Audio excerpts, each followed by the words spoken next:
Welcome to the Tournament Poker Edge podcast, brought to you by TournamentPokerEdge.com, the only podcast dedicated exclusively to poker tournament strategy. Now here's your host, Clayton Fletcher. Hello once again, everybody, and welcome to the Tournament Poker Edge podcast, sponsored by ACR Poker, where we are in the middle of Venom Fever. That's right, the $5 million Venom PKO is in full swing. You can enter day one anytime between now and October 29th. Guys, this is a $2,650 buy-in progressive knockout bounty tournament with a $5 million guaranteed prize pool. And if you're not yet on ACR, you can join right now by clicking the link in the description of this podcast and enter the promo code TPE, and that will get you a first-time deposit bonus up to $2,000. Once again, just use that promo code TPE. My name is Clayton Fletcher. I'm in New York City, and this week I'm happy to welcome to the podcast for the first time a very special guest. Unbeknownst to him, he's actually been featured on the podcast for the last 3 weeks in a row. You guys, a lot of you are going to know exactly who I'm talking about. He is the 2021 WSOP.com online player of the year. He is the proud holder of a World Series of Poker bracelet and 5 circuit rings. He's also the all-time record holder for the most cashes in a single World Series of Poker. Of course, I'm talking about Mike Holtz. Mike, welcome to the podcast. Thanks so much for being here. Hey, thanks for having me, Clayton. I appreciate it. Yeah, so where are you located? Vegas? Yep, Vegas now. Been here for the last, 6.5 years, something like that. Fantastic. Well, somebody tweeted at you that I was talking about you on the podcast, so you wanted to check out and see what the heck we were saying about you. So I hope that nothing I said was too OOL, as they say. No, it was great. No, I saw your you had tweeted that you had talked about it, and then obviously it was my name was in the title of the podcast, so I checked that out, and I've watched or I've listened to your podcast in the past. Not in the last couple of weeks, obviously, but until I saw that. But yeah, glad to be here for sure. Yeah, well, thanks so much for coming on. I have a lot of notes on you as an online opponent. I played with you quite a bit, either during the summer World Series of Poker events or some of the bigger bracelet events that they do around the year, as well as the online circuit events. And one note that I have on you is this guy, he doesn't always do what the robots tell us to do. He's got his own playing style. And so I wanted to get you talking about that a little bit before we get into some of the controversy that you've been highlighting recently. Right, just of course. Kinda... I like to keep some drama around that. Yeah, of course. But yeah, generally, what about that playing style? Do you think that's accurate, what I said? No, yeah, definitely. I veer pretty far away from the standard thought process in poker. I'm always trying to think of other creative lines and hands, other things that I've seen in the past that I thought were weird or odd and have confused me in a hand. I like to call those back, and I have a lot of interesting wrinkles to my game that I would say most people don't have, and it might hurt me in some spots, but I think overall, especially in the WSOP.com playing pool and the live player pool, that being exploitative is the best way to make money in poker. So what I like to do is I try to think of what mistakes my opponents are making and try to exploit those as much as I can, rather than trying to make myself unexploitable, if that makes sense. It makes a lot of sense. It makes perfect sense. We talk about this here on the podcast all the time. Like, of course, we all need to study. We need to know, what the solvers have us doing in spots. But I think it's also just as important, if not more important, especially when you're up against a pool of opponents that is not necessarily trying to emulate, GTO Wizard or what have you. Sure. Maybe trying to figure out how to exploit them. I could tell you this from being on the other side as an opponent of yours, you are just a beast at the table. Just knowing that you are able to reach into your bag of tricks at any time and do something that 99% of the players would never do actually makes you very hard for me to figure out. And I have so much hand history with you over the years of playing on that site, and it's just I always hate to see your name at my table. So that's it. I'm glad to hear that. I got some notes on you as well, and you were a tricky opponent to play against, and I realized that you were onto my gig pretty early. So I'm definitely. It's funny. A lot of my notes are like, I'll hear my friends talking, and they'll have notes on players, and it'll be like, bets 30% on dry flops, or likes to check raise paired boards, and my notes are like, knows we're a piece of shit, like has seen us do really dumb stuff, you know what I mean? Like I need to make sure like what these players have seen me do, you know what I mean? So it's an interesting balancing act with my style. I mean, it is.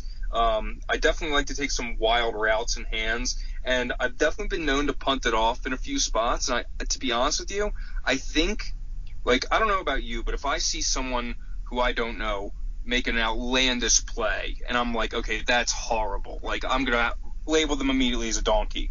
If I do something like that, like when I'm doing something, ridiculous, and then you don't update that note when I'm playing my A game, like, it's going to cost you a bunch of money in the long run, you know what I mean? So I think I might have gotten away with a lot of stuff in my career from doing ridiculous things and then playing normal afterwards, you know what I mean?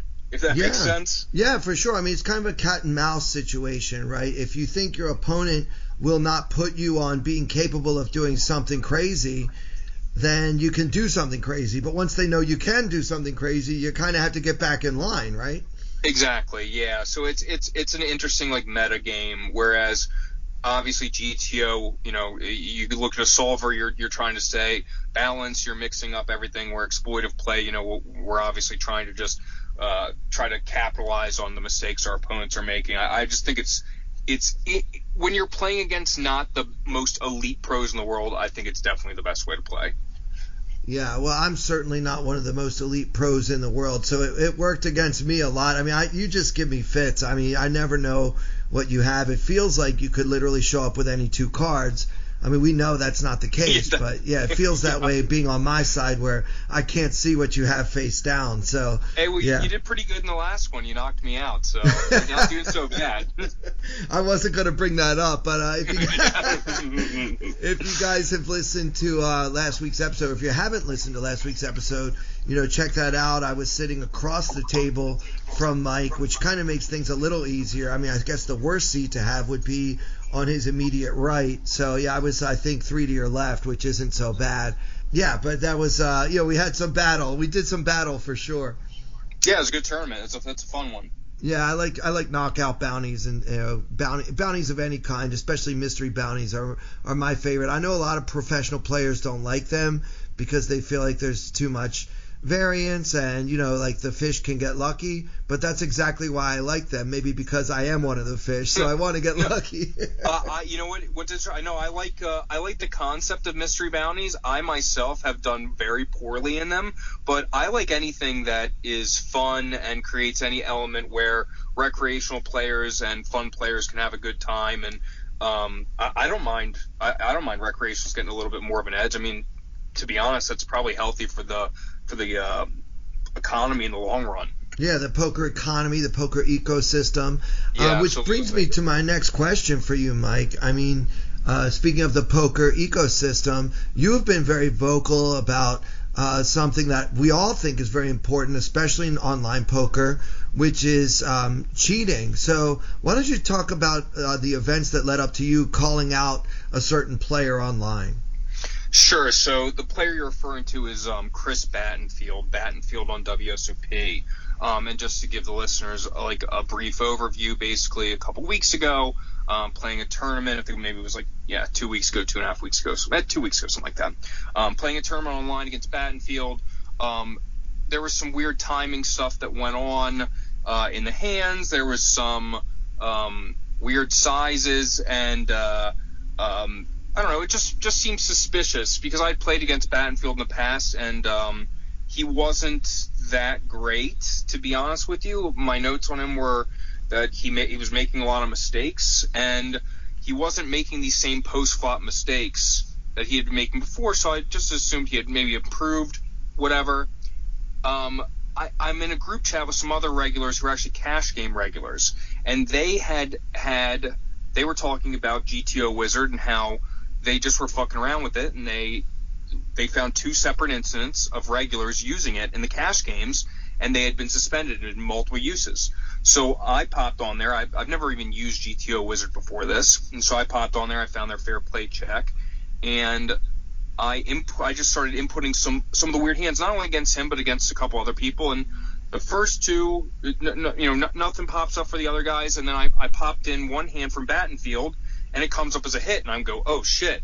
So I send the screenshot to the group chat, and I go, what does this mean, et cetera, and they're like, well, that doesn't mean anything. It's got to be other hands. So I start looking at other hands. The first 5 I do, every single one of them, the first time I click look up, it says that somebody has looked up the spot.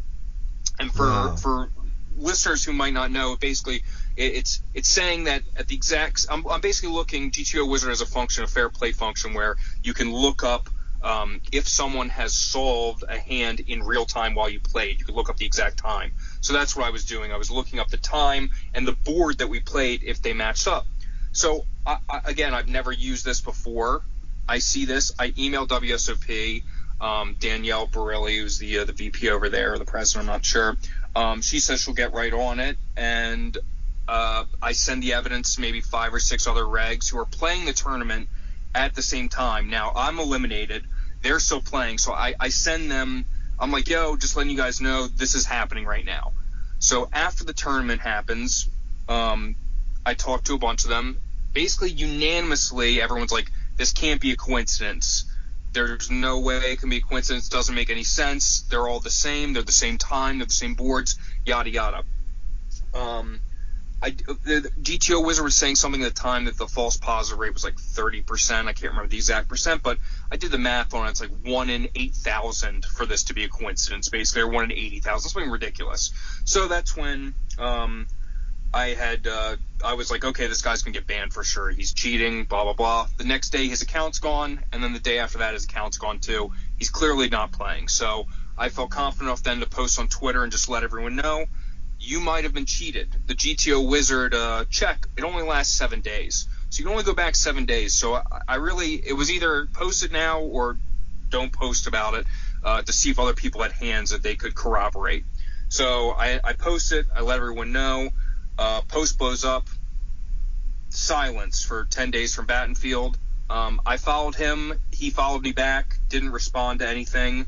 So I'm assuming now if it's me, and in my mind I'm like, maybe there's a 0.01% chance he's innocent at this point. I'm thinking to myself, well, if it was me and I was innocent and I saw this, which he obviously did, I would go back on Twitter and fire back immediately if I was innocent.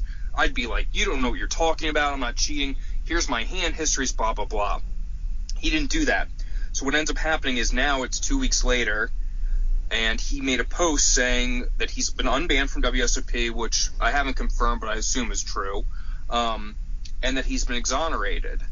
And so now I feel I don't know. I don't know if because it's a situation where I'm not 100 like WSOP is only going to ban you if they're 100% positive. So if the evidence was murky, or if maybe they found something weird but it wasn't enough to ban him, the whole situation's really weird. I feel like I'm in a very odd place now where I'm like, oh my God, did I accuse an innocent person of cheating?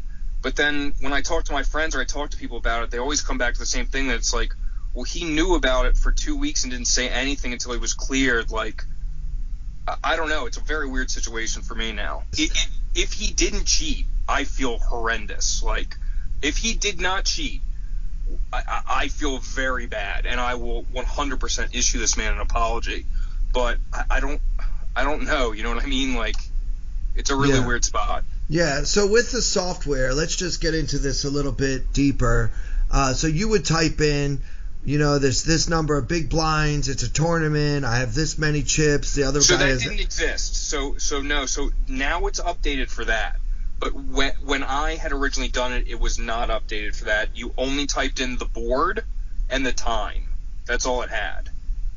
And now they've updated since then to I haven't really looked at it, but I don't know if you can. I think you can do tournament cash and then the amount of big blinds and positions. I think now, but I haven't looked at it. I'm not sure. Okay, so what would be the point of typing in the board and the time? Like, what kind of evidence can you gain from typing that in to the software? So it just shows when someone looked that board up during that time, right? So it means that while I played the hand with him, someone was solving that exact board on GTO Wizard at that exact moment while we were playing. Okay, so in lieu of some sort of sophisticated real-time assistant supercomputer, they were just literally using GTO Wizard to solve a spot that they were currently playing. Correct. Now, whether or not that was Battenfield using it or not is obviously now what's up for debate. At the time, I thought this was like 100% lockjaw. In my mind, I saw everyone saying how reliable GTO Wizard's fair play check was, et cetera, et cetera. So in my mind at the time was 100% sure that he cheated, and this was enough evidence. And everyone I talked to, they agreed on it, and now they've updated it to where you're able to look now if they've looked it up at that same time, but then if it's for tournaments or it's for this amount of big blinds, if you're in the cutoff, et cetera. Nice. So it's more sophisticated. So let's say that I had all that information at the time, and let's say that it's not Battenfield, right? That these were all cash hands. I would have been able to look that up at that time and see, they looked it up, but these are all cash hands at different stack depths. This would be irrelevant for, you know what I mean? Whereas, so now it's helping it more pinpoint down the situation. But unfortunately, we didn't have that during that time because, they just didn't exist. It came out 3 or 4 days after that. Well, anytime you're playing poker, there's always a non-zero chance that you're being cheated, whether you're playing online or live. I mean, this is just a reality of the game.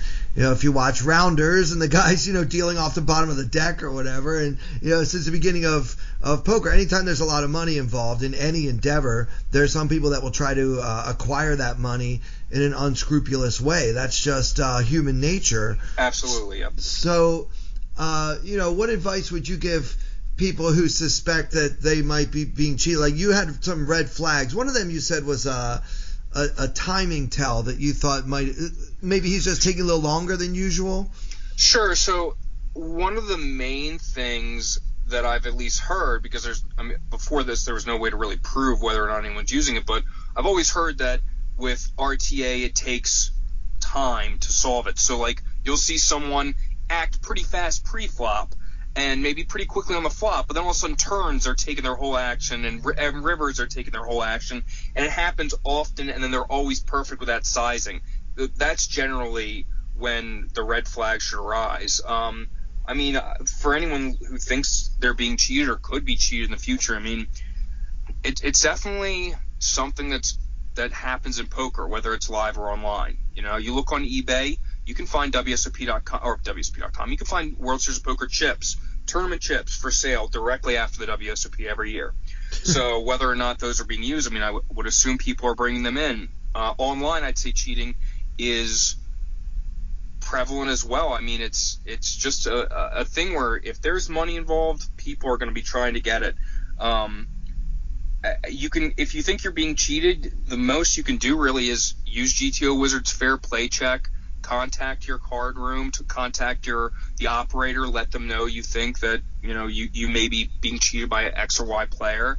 But to be honest with you, I think, and I've heard this, I don't play on ACR too often, but I've heard recently from a lot of people that the cheating that their perceived amount of bots, the perceived amount of cheating has gone down on other sites as well, ACR, et cetera, GG, and on WSP.com, I feel pretty safe, man. I really do.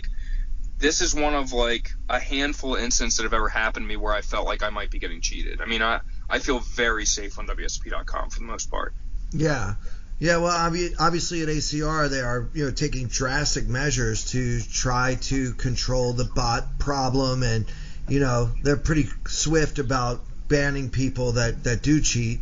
That's interesting how the high state regulars, they think it's a lot safer lately. Yeah. On all sites basically, and I think a lot of it is like the fear of being called out. You know what I mean? Yeah, for sure. I don't know about this Battenfield guy saying I've been exonerated. I'm not really sure that that word doesn't necessarily mean innocent. Right. So who knows what exonerated means? But maybe it's just they couldn't prove cheating. It sounds to me like you still feel like he was. I don't know. To be honest with you, I really don't know. It's so weird because if I'm in his shoes and I didn't cheat, the second that someone calls me a cheater, I'm all guns blazing on the offense, offering all evidence. You take my computer, look at my hand histories, give me a lie detector. I've never cheated. You know what I mean? But this guy doesn't say anything until after there's a podcast talking about false positives. They find him not guilty or not enough evidence, because that's all it is. It's can they find enough evidence to say he 100% cheated? If the answer is no, then they're going to unban him. It's just as simple as that. So I'm not saying one way or the other, but if he didn't cheat, my God, I feel really bad for calling him out. But if he did, I don't know. The whole thing's crazy, man. The whole thing's crazy. It is. Now, just for the record, everyone, if you ever accuse me of cheating, I am not going to take it to Twitter. I'm going to my lawyer, and we're going to sue you for slander. So that's what will happen. Yeah. Anybody accuses me of cheating better be ready to go to court, because, my reputation is everything. To me, it's very important that my reputation remains pristine, especially as a podcast host and a semi-public figure, if you will. So, yeah. No, 100%. That's why I'm like, God, I hope I didn't ruin this guy's reputation or anything like that. If he's innocent, you know what I'm saying? Like, the whole situation is just, I've never dealt like anything with this in my life before. Like, I really thought like this blindsided me, him getting unbanned. Like, I cannot believe that happened. Right. And I'll say this. If on day one he came out and was like, Mike, you're an idiot, dude. I didn't cheat. This is a coincidence. You're out of your mind. Okay, he says that, and then he gets unbanned. Oh, I'm on an apology tour like crazy. Right. I'm kissing babies. I'm donating to charity. Like, absolutely, You know what I mean? But like, oh God, the situation's so murky, bro. I don't know what's going on. Yeah. Well, if he didn't cheat, that means that coincidentally he played 6 or 7 really, really tricky spots perfectly, according to GTO Wizard. Well, I wouldn't even say the spots were tricky. A lot of them were fairly simple spots. Like a couple of them were fairly simple, but it wasn't even that. It's just that they got looked up at the coincidence would be that 5 people looked up at the exact time I was playing hands. 5 people had to look up those exact boards in different metrics, like a cash game here, tournament there, different. I don't know, man. I don't know. That's a pretty crazy coincidence in my mind. So, yeah, I hope we can get to the bottom of this and we can figure everything out. But it seems like WSOP's not going to tell me anything. They're not going to tell anything to anyone. They don't discuss investigations. GTO Wizard hasn't said anything. I don't know if they do or not. But yeah, I really would like to know what exactly happened here. And apparently he's back on the site playing. So yeah, to be honest, I don't know. I know he doesn't live in Vegas. He lives in like California or Arizona. I think Arizona. So it's not like we'll be seeing him too often. But I don't know. I don't know. If he's innocent, he can play as much as he wants. My God, I feel terrible. But yeah, if he's guilty, we obviously don't want him on the site. Yeah, well, I guess the last thing about it is I think it's good that the software companies are coming up with ways for us to check on these things. And if you do think you're being cheated, at least we now have this brand new tool on GTO Wizard, the Fair Play tool, where you can check and see if you suspect you might be being cheated. You can kind of take a look, and like you say, it's getting more sophisticated. So then the possibility that it's a coincidence would be less and less over time. So that's good news.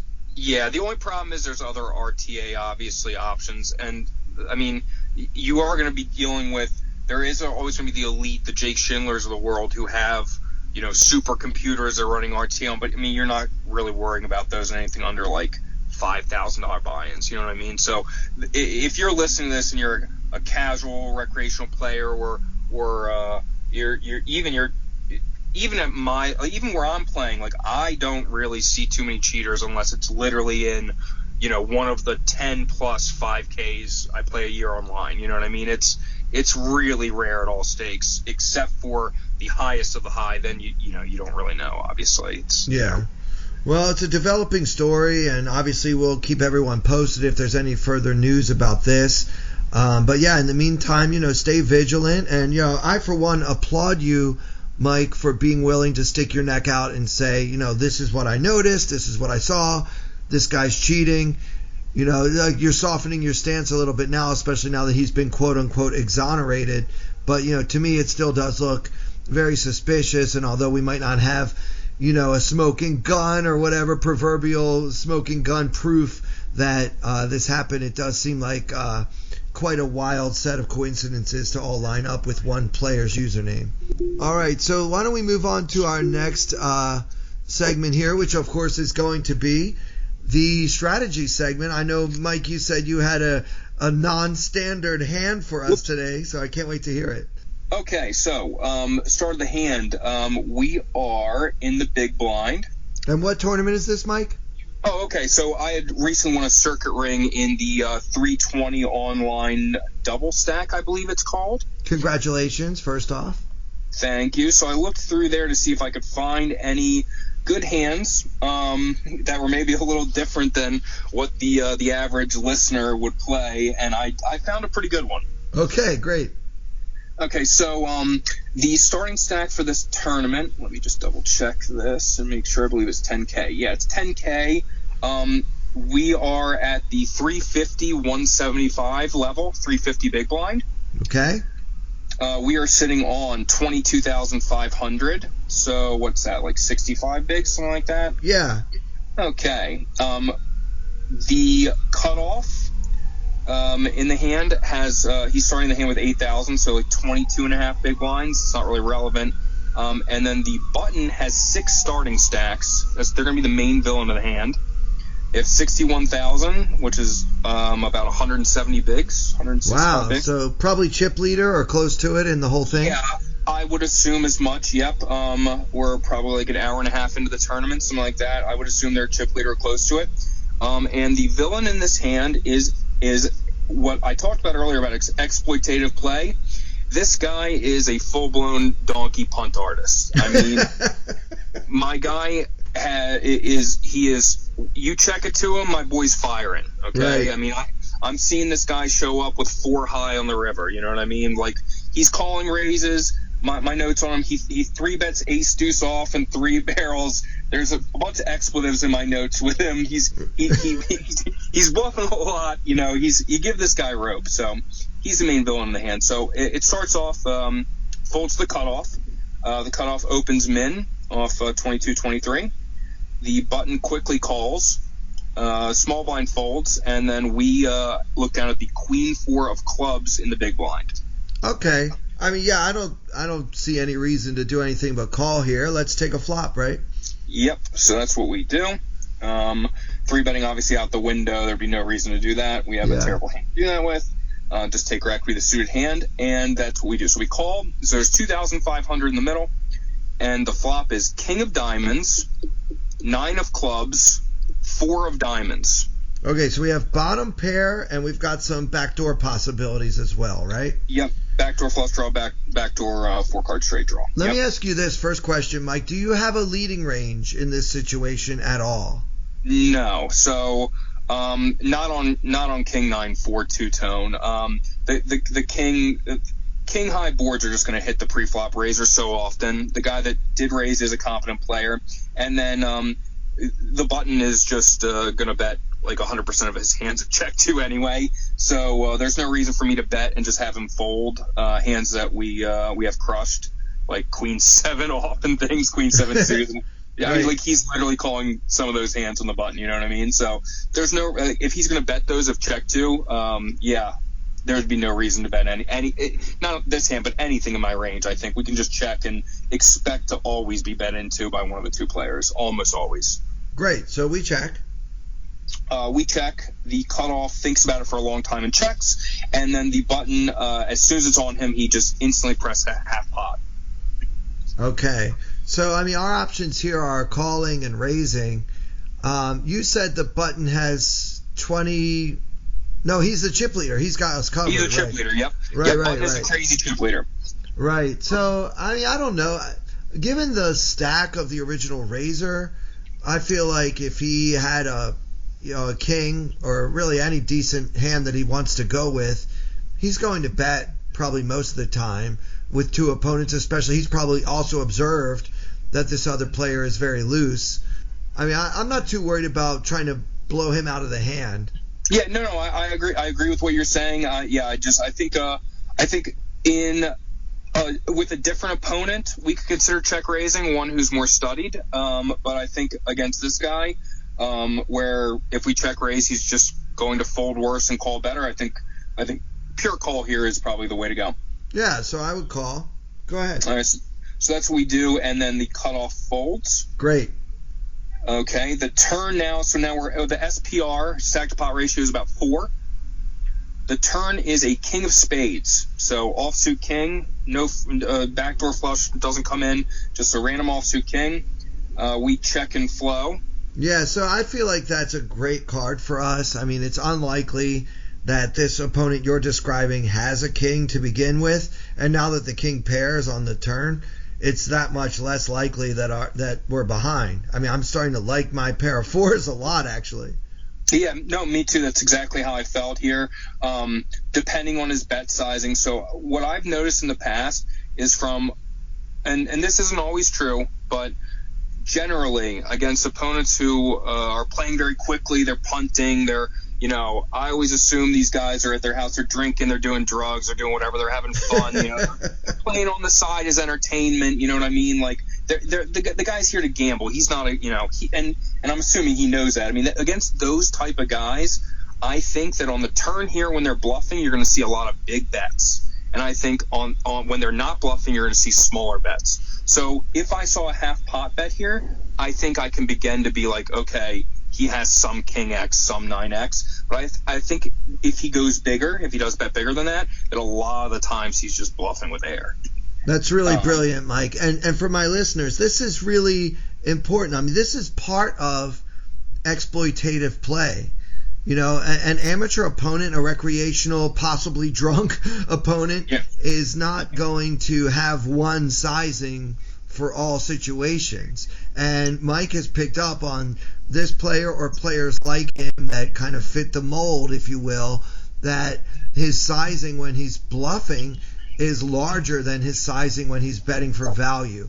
So when you notice something like that, that is a huge part of how to deviate from GTO strategies and to really exploit your opponents. So I think what we're doing here is we're checking in hopes that our opponent is going to blast off with a really large bet here, because that would mean that our 4s are probably good.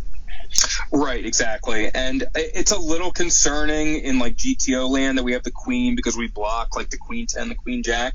But in the land with this man, we're pretty happy with our pair of 4s. Right. So we do check, and he does insta-bet 3/4 pot, which is a preset on WSOP.com. Like the presets are half pot, 3/4 pot, and full pot. So right.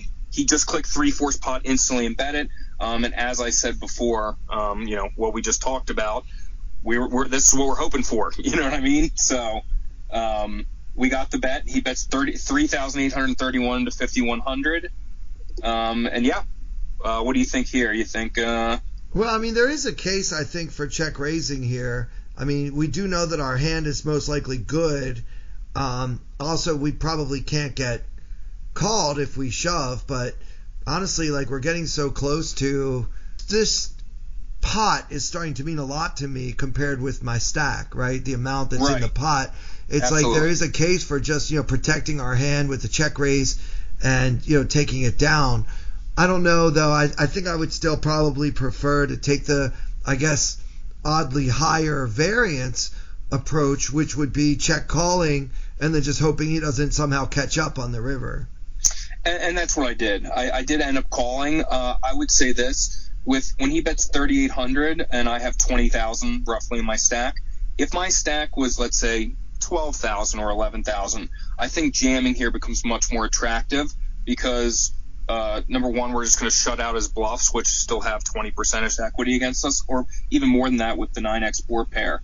So I think there's some merit there, but I think at this stack depth, just pretty easy call and hope for the best. Yeah, I mean, we don't want to get counterfeited. Like, if that 9 pairs, we have nothing. Well, I wouldn't go that. We have queen high, my friend. I wouldn't go that. Fair enough. Good point.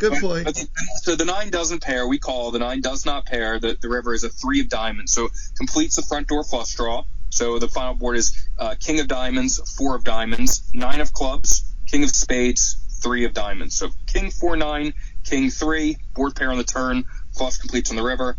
We check, and our opponent bets 3/4 pot again, which is 9,578 into 12,700. And we only have how much behind?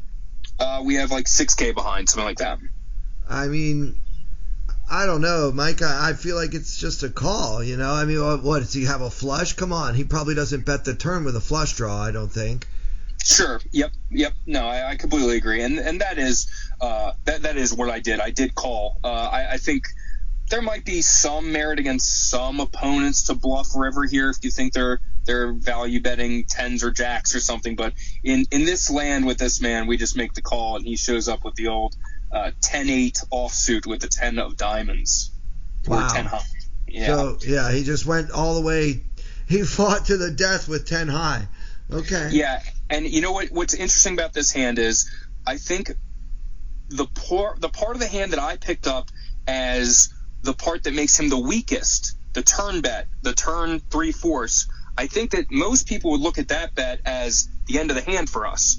Normally, you're playing multiple tables, or even if you're playing just one table, you see this bet, you see 3/4, you look at your stack, you have double starting stack. When the tournament just started, you want to keep that. You don't want to go back down and have to rebuy again. You hate facing the 3/4 sides bet on the turn. But where I was looking at it was, I'm trying to put myself in this guy's shoes. Like, if I'm this guy, why would I bet these sizings at this speed? You know what I mean? Right. And that's the inflection point in the hand where I think most people would see the turn bet, they'd go, holy shit, there's literally already a starting stack in this pot on the turn. I have a pair of 4s. Let's get out of here. Where I went, oh no, wait a second here. I think my boy's up to something. Right, and you turn out to be correct. Also, if you're up against a better opponent, a lot of us wouldn't choose the top card pairing on 4th Street as necessarily a bluffing opportunity. I mean, I tend to shut down a lot of my bluffs when that top card pairs, Because me too. If you call me on the flop, you're going to call me on the turn. That king changes literally nothing. Yeah, 100%, and I agree with you. And to be honest with you, I think that's something I do too often is shutting down on the board pair. Whenever I'm trying to barrel, like let's say I have I don't know, a hand like Queen 8 suited here or something like that, Queen 8 of clubs. I mean, I have Queen 4 here, but you know what I mean. I'm going to be shutting down on the turn on that board pair because you're just going to get called down by most people. So yeah, it was pretty interesting hand for sure. Yeah, well, yeah, I agree that the main decision is there on 4th Street, but he did you a solid and gave you some more chips on the end, which is always nice. Yeah, that was very kind of him. I really appreciate it. I think in his shoes, even if he wasn't actually drunk, he may have just been chip drunk. Do you know what I mean? He had 6 times the starting stack, and he's feeling good. 100%, man. And you know what's funny is I played online poker for a while now, a lot of hands, and when I make mistakes, and I'm cognizant of what, like, especially when I do them quickly, when I do a quick bet and I go, shit, why did I do that? What am I thinking here? I try to consciously remember that and say, okay, remember that other people can do that as well. You know what I mean? So most of the stuff that I'm deriving on my tells for timing, for bet sizings, are just things that I've done myself and thought were good. and just logically said this is a good thing to do. And I just recall those instances and go, oh yeah, I would bet that sizing whenever this. And I think that helps quite a bit in figuring out like how your opponents think and being able to put yourself in their shoes and say, okay, why are they doing this action? Well, to me, this is really valuable insight coming from one of the most successful players on the whole WSOP.com universe. I mean, it's not just once that you had some success. I mean, you have a very strong track record of, doing very well, especially in the tournament series on the site, and just being able to hear kind of what you're doing that the rest of us aren't is probably going to be of great value to all of my listeners. So thank you so much for sharing that. Yeah, anytime. Literally, last night, the Super High Roller Bowl, the PLO version, Jared Blesnick won. Yeah. His PLO game. I like to compare myself to him as far as his PLO game. That's kind of how my Hold'em game is. It looks wacky, but it works in the end. You know what I mean? Yeah, and Jared's been around quite a long time as well, and he's very unpredictable at the table.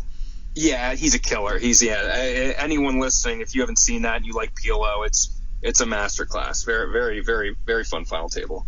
Really cool. Well, Mike, I can't thank you enough. How can people find you? Do you have anything to promote? Like, a lot of times people want people to follow them on Twitter or whatever. Like, what's your story? So I've got an Instagram, Mike Holtz Poker on Instagram, and then Mike Holtz Poker on Twitter. I think I'm Mike Holtz Poker on both. Yeah. Yeah, I mean, I tweet occasionally calling players out for cheating, whether or not apparently. Yeah, I'm mostly active on Twitter. I'd say I think in large part poker as a whole is really active on Twitter. And I've got some documentaries on YouTube, some stuff I've done. If you look up Michael Holtz Poker on YouTube, I did one when I won World Series Poker Player of the Year in 2021. We did a documentary that's really good by Mike Bailey. But yeah, check that out if you want to see more. I'm absolutely going to check that out. Will you be in Vegas for the WPT Championships in December? Absolutely, I'll be here. Yeah, I'll be coming out for that. I'd love to meet you in person and buy you a drink. Okay, yeah, sure. Let's do that or do lunch or something. Sounds good to me. Yeah, all right. So, guys, special thanks to our first-time guest. Hopefully, Mike, can we get you to come back on again in the future? I think we could probably arrange that. All right. Well, maybe we could do it in person in December. That would be amazing. So, for Mike, BrockLesnar, Holtz, and for everyone here at Tournament Poker Edge, with special thanks, as always, to our very generous sponsor, ACR Poker, I'm Clayton Fletcher. Thank you so much for listening. I wanna hold them like they do in Texas plays. Fold them, let them hit me, raise it, baby, stay with me. Luck and intuition, play the cards with babes to start. And after she's been hooked, I'll play the one that's on her heart. Oh, whoa, whoa, whoa, whoa. I'll get her heart, show her what I got. Oh, whoa, whoa, whoa, whoa. I'll get her heart, show her what I got. Can't read my, no she can't read her mind. Poker face, she's got to love nobody. Can't read my, no she can't read her mind. Poker face, she's got to love nobody. Poker face, poker face. Poker face, poker face. I wanna roll with her, a hard pair we will be. While little gambling is fun when you're with me. I love it. Russian roulette is not the same without a gun.